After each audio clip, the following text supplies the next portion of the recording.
Hello, and welcome to World of Warbirds. I'm Brian Pierce. It is just after 7:30 on the 18th of April, 1942, 750 nautical miles west of the home islands of Japan. Two American aircraft carriers, the Hornet and the Enterprise, are plowing through rough seas, escorted by 3 heavy cruisers, 1 light cruiser, 8 destroyers, and 2 fleet oilers. They steam in radio silence. The Enterprise does not look unusual, but the Hornet, now that's another story. On the deck of the carrier are not Navy planes. They are US AAF planes. And not only are they Army planes, they are medium bombers. Aircraft that were never designed or intended to fly off an aircraft carrier. Their mission is the Americans' first attempt to strike back at the Empire of Japan after the disastrous attack at Pearl Harbor. For the target of their mission, known officially as Operation Conceal, is none other than the Japanese capital, Tokyo. At 7:38, disaster strikes. The task force is spotted by a Japanese picket boat 10 hours earlier than they had hoped. That's 170 nautical miles, 200 land miles, farther from Japan than planned. Although one of the cruisers, the USS Nashville, blasts the boat out of the water, the damage has been done. A radio message had already been sent, and the Japanese forces know that they are there. A fateful decision needs to be made: abort or go. The air group's commander, Lieutenant Colonel James Doolittle, decides to go. Unbelievably, none of the pilots, including Doolittle, has made a carrier takeoff before. But as they mount their planes, start their engines, do their run-ups, and start down the heaving carrier deck, they have an advantage. They are flying North American B-25 Mitchells, an airplane that, as we shall see, will seemingly do whatever task it is given, whether it was designed to do that or not, and do it well, including this, taking off from 467 feet of carrier runway. But let's go back to the beginning of the story of this marvelous medium bomber. Design, development, and prototypes. Back in 1938, the United States Army Air Corps issued a circular, which is basically a request or shopping list for what they were looking for in new bombers. This circular requested a payload of 1,200 pounds, a range of 1,200 miles, at more than 200 miles per hour. Several companies took up the challenge to build this new bomber, including Boeing Stearman, Douglas, Martin, and North American. North American's contender was called the Na40. It looked a bit like the Mitchell would become, but shorter, kind of stubby, and also from a head-on view you can see a difference in the wing design that we will discuss later. Also, the two pilots were arranged in a tandem cockpit, meaning one behind the other. The company was initially disappointed with the Na40's performance. However, swapping its two 1,100 horsepower Pratt & Whitney engines for two 1,600 Wright R2600 twin Cyclones solved the power problem. It presented the updated bomber to the Army for evaluation. On the 11th of April, 1939, the only Na40 in existence took off with test pilots at the controls, suffered a propeller problem and an engine failure, and crash-landed. The good news was that the crew escaped. The bad news was that the only prototype was destroyed, and so North American was out of the competition. They went back to the drawing board, and Douglas's proposal, the DB-7, ended up getting the contract as the A20 Havoc. In March of 1939, the Army Air Corps issued a new circular, again looking for a medium bomber, but this time able to carry a bigger payload of 2,400 pounds. The same range of 1,200 miles at a faster speed of 300 miles per hour.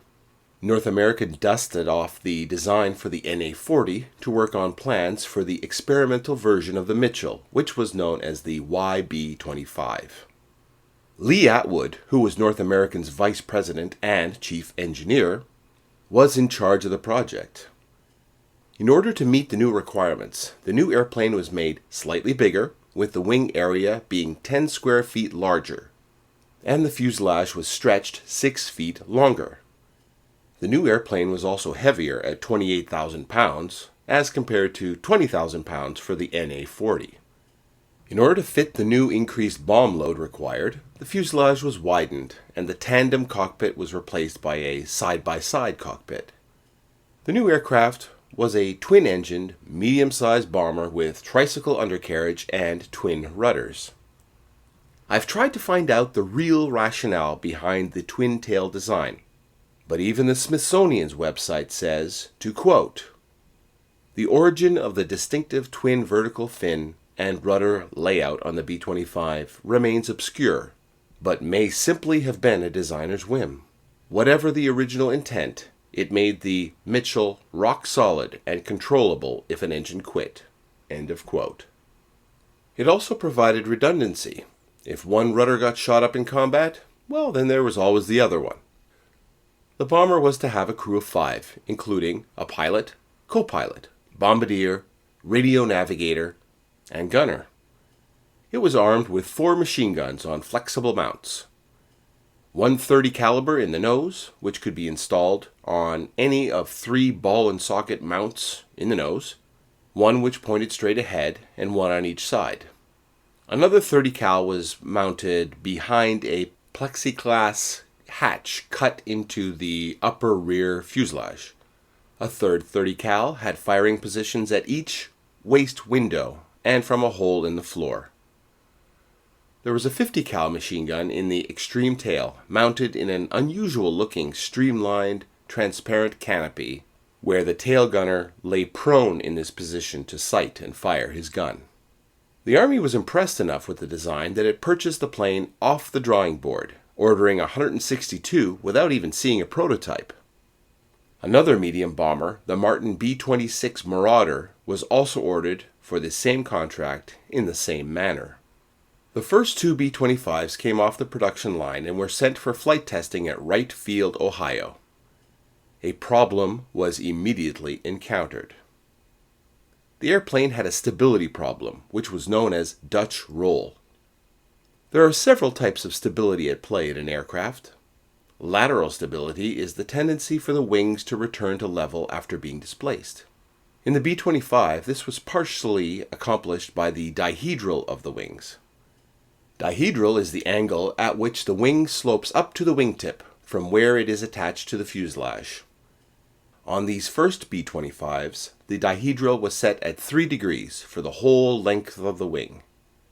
Directional stability is what keeps the nose of the aircraft pointing forward and is mainly achieved by the tail fin, or in the B-25 case, fins. Dutch roll happens when the lateral stability is more powerful than the directional stability, and the aircraft tends to yaw, which means its nose goes right and left, and then the airplane rolls back and forth. This was not good for an aircraft that was supposed to be a stable, level bombing platform. To fix the problem, North American reduced the overall dihedral of the wing by making it a gull wing, or cranked wing. The wing sloped up to the engine nacelle with the same dihedral as before, and then, from there to the wingtip, it is horizontal. This allowed for more directional stability, and all future B-25s were built with this wing. Supposedly it was Lee Atwood's idea to name the B-25 after General Billy Mitchell. I am ready to be found wrong, but I cannot think of any other American aircraft type that has been named after an individual. General Mitchell has quite the story all on his own, and I plan to tell it during a future episode on big bombers and the theory of strategic bombing, which will help us get set up for talking about Lancasters, Halifaxes, Liberators, and Fortresses. Suffice it to say that Mitchell is now regarded as the father of the U.S. Air Force, even though at one time he was demoted and even court-martialed for his views on air power. It is altogether fitting that an aircraft that saw so much long-lasting success and fame should carry his name. North American aviation was a very busy company during the Second World War.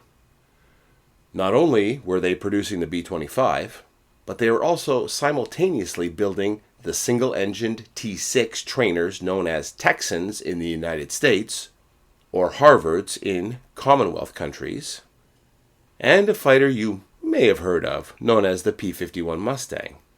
B-25s were being built in its main plant at Inglewood and in Kansas City. Almost 10,000 Mitchells of all types were built.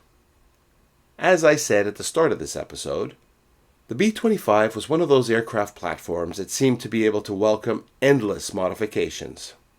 I will mention some of them here, and others will come up during the section on operational history. The first variant, the A, was to get the aircraft ready for combat. It added armor for the crew and self-sealing fuel tanks. These were built of metal sandwiched with a rubber layer. If the metal was punctured, the rubber would melt in the presence of the gasoline, run, and plug the hole. Although these kinds of tanks caused a weight penalty, they were worth it in helping to get the crews home after fighting. It became apparent early on that the B-25 was not armed sufficiently, and so the B variant was meant to solve this problem. The strange tailgun position was changed to a more conventional tailgun and dorsal turret added with twin 50 caliber machine guns. It was this type that would fly on the Doolittle raid, and 23 were also supplied to the British. The C and D variants added upgraded engines, de-icing equipment, and the nose armament was beefed up to two 50 cal machine guns. One fixed firing straight ahead, and one on a flexible mount. They built almost 4,000 of this type, and they were also used by the UK, Canada, China, the Netherlands, and the Soviet Union.